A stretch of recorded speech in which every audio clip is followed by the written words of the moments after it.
திரும்ப பிடிச்சி கண்ணம்னு திட்டி விட்டான். அறிவு இருக்கா உங்களுக்குலாம்? என் டயத்தை வேஸ்ட் பண்ணிட்டு 2 பேர் வரீங்க. நான் எத்தனை வருஷம் அரசியல் பண்ணுறேன் தெரியுமா? நீங்கள் நேத்திக்கு வந்த பசங்க, விளையாட்டு பசங்க, நீங்கள் 2 பேரும் உட்காந்துக்கிட்டு என்கிட்ட அரசியல் பேச வந்திருக்கீங்க. அலையன்ஸ் பேசுகிறீங்க, சீங்கிறீங்க. என்ன விளையாட்டு பண்ணுறீங்களா?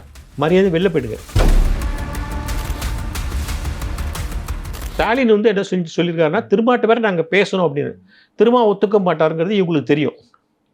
பாட்டாளி மகிழ்ச்சிக்காரங்களுக்கு என்ன செய்யறது யோசிச்சிருக்காங்க. இதுக்கு இடையில் சுசீலா என்ன பண்ணியிருக்காங்கன்னா, சுசீலா வீட்டில் சுசீலா, அவருடைய தம்பி பொய்யாமொழி, இவர்களோட காந்தியோட பசங்க, யார் ஸ்ரீகாந்தி, அவங்களுடைய பசங்க முகுந்தன், சுகந்தன் 2 பேரும். முகுந்தன் வந்து சின்னவர், சுகந்தன் பெரியவர். 2 பேரும் சேர்ந்து எல்லாம் பேசிட்டு, நீங்கள் 2 பேரும் போய் திருமாட்டையும் பேசக்கூடாது, ஐயாவுக்கு தெரியாத போய் பேசக்கூடாது அப்படின்னு கேட்டிருக்காங்க. நீங்கள் போய் பேசுங்க, நான் ஐயாட்ட நான் பேசிக்கிறேன் அப்படின்னு இருக்காங்க.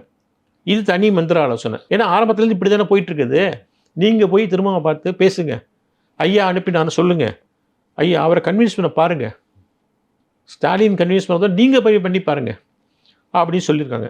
இவங்க 2 பேரும் விளைவுகளை பற்றி யோசிக்காமல் 2 பேர் போயிருக்காங்க. திரும்ப வந்து கன்ஃபியூஸ் ஆகியிருக்காரு. எதுக்கு இவங்க 2 பேரும் வராங்க இங்கே, பேர பசங்க எதுக்கு இங்கே வரானுங்க, என்ன அர்த்தம் அப்படின்னு யோசனை பண்ணிட்டு, சரி ஐயா வீட்டிலேருந்து வரும்போது நம்ம மரியாதை கொடுக்கணும்னு சொல்லிட்டு என்னப்பா என்ன விஷயம் கேட்டிருக்காங்க. இவங்க அலையன்ஸ் பேச வந்தோன்னா அவர் கடுப்பாயிட்டார். இல்லை நீங்கள் வந்து ஒத்துக்கணும், அலையன்ஸுக்கு ஒத்துக்கணும், அது எத்தனை சீவனா பார்த்துக்கலாம் அப்படிங்கிறப்படி இவங்க இன்னும் பெரிய டால் லீடர்ஸ் மாதிரி பேசியிருக்காங்க. அவர் பயங்கரமாக கடுப்பாயிட்டாராம். திரும்ப பார்த்தீங்களா, யாருப்பா நீங்கள், ஐயா சொன்னாங்களா, ஐயா வந்து ஒன்று அனுப்பினாங்களா, இல்லை சின்னம்மா அனுப்பினாங்க, எந்த சின்னம்மா, என்ன கதை சொல்கிறீங்க அப்படின்னு திரும்ப பிடிச்சி கண்ணம்னு திட்டி விட்டார். அறிவு இருக்கா உங்களுக்குலாம்?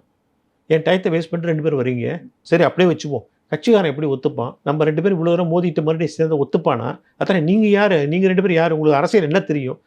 நான் எத்தனை வருஷம் அரசியல் பண்ணுறேன் தெரியுமா? நீங்கள் நேத்திக்கு வந்த பசங்க, விளையாட்டு பசங்க, நீங்கள் 2 பேரும் உட்காந்துக்கிட்டு என்கிட்ட அரசியல் பேச வந்திருக்கீங்க.